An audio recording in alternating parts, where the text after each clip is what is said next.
So, welcome everybody.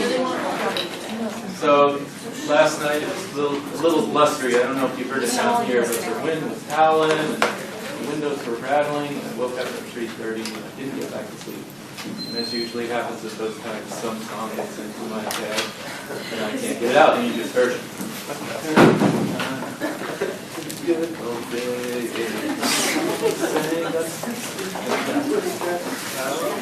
And I thought to myself, now maybe I should go back to the good old days. So I said, self, I'm going to do that. So I dialed in 30 years to get me back to your age. And I got back 30 years, and I said, hey, young self, how you doing? And my young self looked at me and said, hey, old self. And I said, hey, young self, you're kind of a handsome devil. And young self looked at me and said, well, old self, you're kind of old. And I said, all right, young self, I see how this is going. So what you doing? Well, I'm shoveling snow. Young self, I know a little bit about that. I used to be really good at that when I was your age.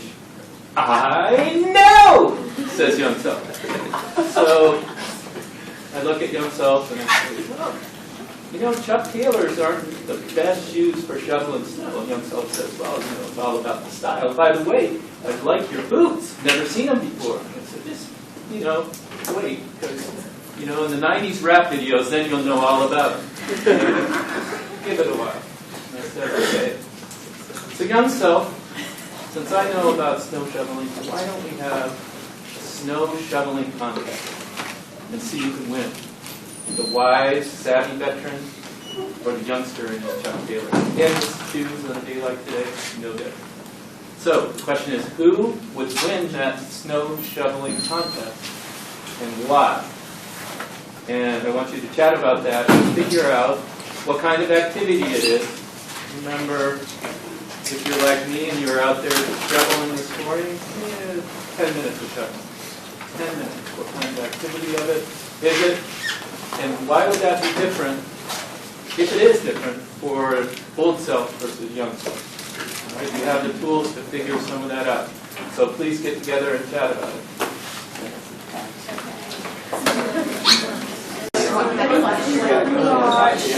So, who would win the snow shoveling contest? Young self or old self? Young self. Why? Better looking? Counts for something. In sports like gymnastics or figure skating or diving. But let's say it's not a beauty contest. Young self. Why is young self going to win?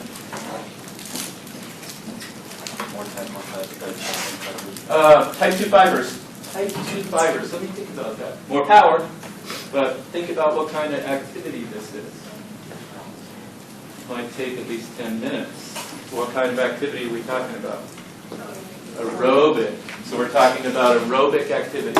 So if it were the first minute, young self would clearly outstrip old self. But over the long haul, it comes down to aerobic capacity. So who has greater aerobic capacity? The wise old guy or the youngster? The youngster. Why? You guys have some idea why. Yeah? Could it have something to do with blood pressure or kind of just better cardiac control? All right, so blood pressure might play a role. Obviously, if the old guy has higher blood pressure, there's higher afterload, so that would tend to suppress stroke volume because the left ventricle takes time to overcome the afterload. So that's a point. Feeds into it. There are other things that you know about. Say something. Do you remember this?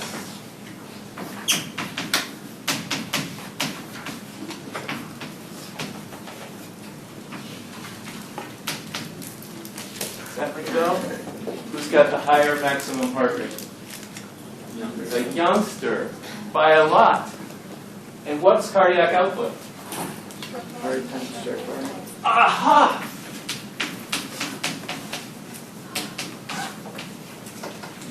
Torpedo. So now, let's say stroke volume is equal. What percent difference is there between 50-year-old guy and 20-year-old guy? And you might have to pull out your calculator for that. So go ahead and do it. And the reason I'm having you practice is they might see something like this on the exam. And it's 3 points if you're ready to do it. And like the last exam, for those 3 points, if you choose to lose, that's okay as well. So just practice before and it makes it easy. So 50-year-old guy, what's his maximum heart rate? 170. 20-year-old guy, 200. Punch that in the old calculator. 85%. So right away, old guy's at an 85% or a 15% deficit. All right. What about other factors with age? Do you remember that VO2 max is in mils of oxygen per kilogram per minute? What about that, young guy versus old guy? When I was running cross country in college, my first year, I was 139 pounds. Now I'm about 170.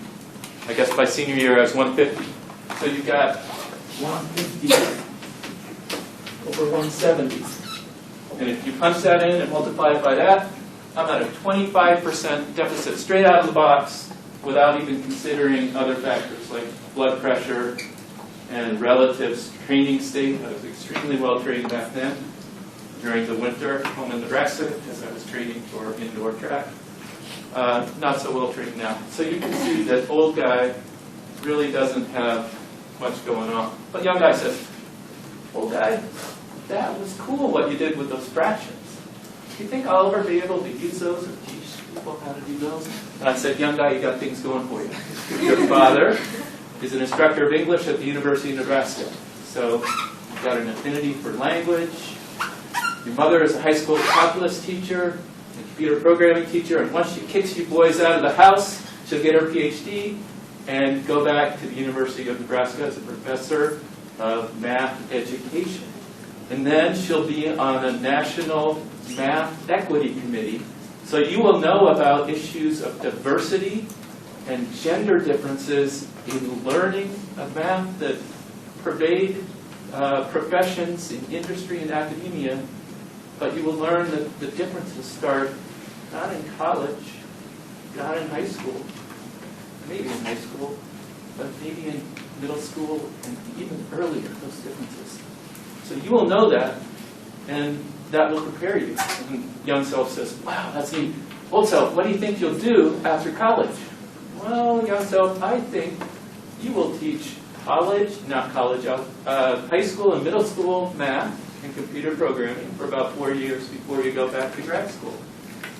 And that will be great. And then after grad school, after teaching at WashU and SLU, you find it's very rewarding, but you'll think back to those days teaching middle school students and high school students, ninth graders. And you will understand that that's where you probably made the biggest impact on your students. And maybe some of those are breaking barriers that existed before that time. So, that was a long intro, but unfortunately, we have a visitor who knows a lot about education, and he is willing to talk to us.